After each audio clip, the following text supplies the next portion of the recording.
اور جب عیسیٰ ابن مریم کی مثال دی گئی تو تمہاری قوم کے لوگ یکا یک شور مچانے لگے اور کہنے لگے کہ ہمارے معبود بہتر ہیں یا وہ۔ انہوں نے تمہارے سامنے یہ مثال محض کٹ حجتی کے لیے دی ہے، بلکہ یہ لوگ ہیں ہی جھگڑا۔ وہ یعنی عیسیٰ علیہ السلام تو بس ہمارے ایک بندے تھے جن پر ہم نے انعام کیا تھا اور بنی اسرائیل کے لیے ان کو ایک نمونہ بنایا تھا۔ اور اگر ہم چاہیں تو تم سے فرشتے پیدا کر دیں جو زمین میں ایک دوسرے کے جانشین بن کر رہا کریں، اور یقین رکھو کہ وہ یعنی عیسیٰ علیہ السلام قیامت کی ایک نشانی ہے، اس لیے تم اس میں شک نہ کرو اور میری بات مانو۔ یہی سیدھا راستہ ہے، اور ایسا ہرگز نہ ہونے پائے کہ شیطان تمہیں اس راستے سے روک دے۔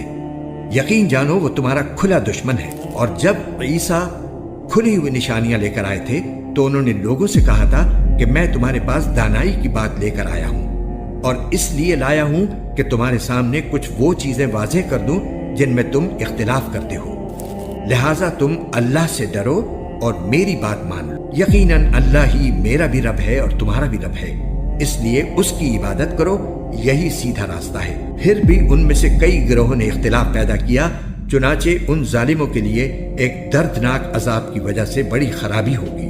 یہ لوگ بس اس بات کا انتظار کر رہے ہیں کہ قیامت ان کے سامنے اچانک آ کھڑی ہو اور انہیں خبر بھی نہ ہو۔ اس دن تمام دوست ایک دوسرے کے دشمن ہوں گے سوائے متقی لوگوں کے، جن سے کہا جائے گا کہ اے میرے بندو، آج تم پر نہ کوئی خوف طاری ہوگا اور نہ تم غمگین ہوگے۔ اے میرے وہ بندو جو ہماری آیتوں پر ایمان لائے تھے اور فرمانبردار رہے تھے، تم بھی اور تمہاری بیویاں بھی خوشی سے چمکتے چہروں کے ساتھ جنت میں داخل ہو جاؤ۔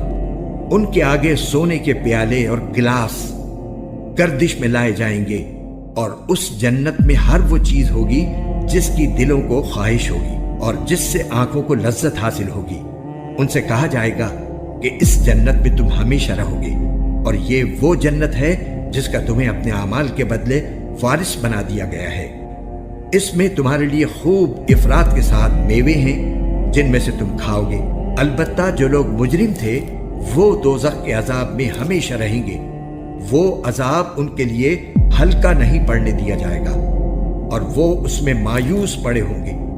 اور ہم نے ان پر کوئی ظلم نہیں کیا، لیکن وہ خود ہی ظالم لوگ تھے۔ اور وہ دوزخ کے فرشتے سے پکار کر کہیں گے کہ اے مالک، تمہارا پروردگار ہمارا کام ہی تمام کر دے۔